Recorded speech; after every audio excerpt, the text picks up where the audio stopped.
Manipur Santi Purapadi Hena Maru Bata Late, Punsida Santi Leitarabadi, Lambi Thong Chaokhatpa Sana-Khotnaba Oithokloi Haina.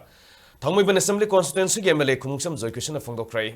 Ngasi Thong Youth Center, THYC Controm Direct Subamapu Kumongi, Thorum Thong Hism Dewalekai Delay Var Center Siga Officer Pangtoki. Thoromadu the Thong Sigi MLA na Wafumasi Fongdoki.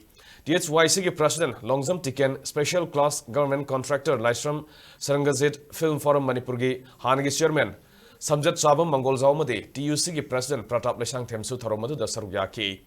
MLA Kates Joykisan Center in a Konma Pum Singdagi, Sports Gilamda, Minchat Purakrava Sanarui Singa, Lunana, Mana Piduna Puning Toget K. Lunana MLA Kates Joykisan Makatana Fongokibada, Lambi Thongma de Sana-Khotnaba Sing Bayauna, Hiram Kudimakta, Sakot and Bibasi, Tangdu Leitabo Punsim Hing Ama Leitarabadi Oithokloi. Laikai Club Singnasu, Lamdamasida, Intapa Purakpa Yaba, Suggestion later Basu Tapiu, Assembly Constituency Sigi Lambi Thong Kiasu, Lepton Assembly. Thangmaibangi Lambi Sada Marifudradi, Concrete Rota, Oithokloi, Tabak Paikapa Hore, Lerak Manungi Drain, Sangbaning Balebasu, Kangan Birak Payagani. Semba Matamda, Sayanaba Tolibasi, Miamnas Wakal Taduna, Sako Tarangi Tabakta Erapan Pibigino Haina, Emelena Apple Toki.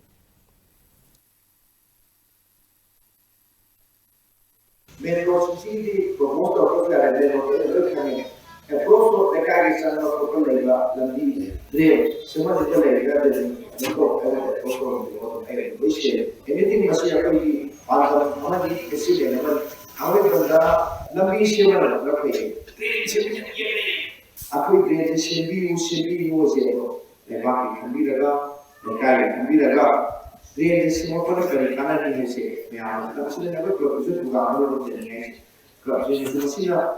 Aku get a Canadian proposal to be the God. Chaokhatpa even reach the deed to go against the day of the yeah, I think the proposal of the law, Aku even done the law, Aku said, yeah, you will see that. Of course, again,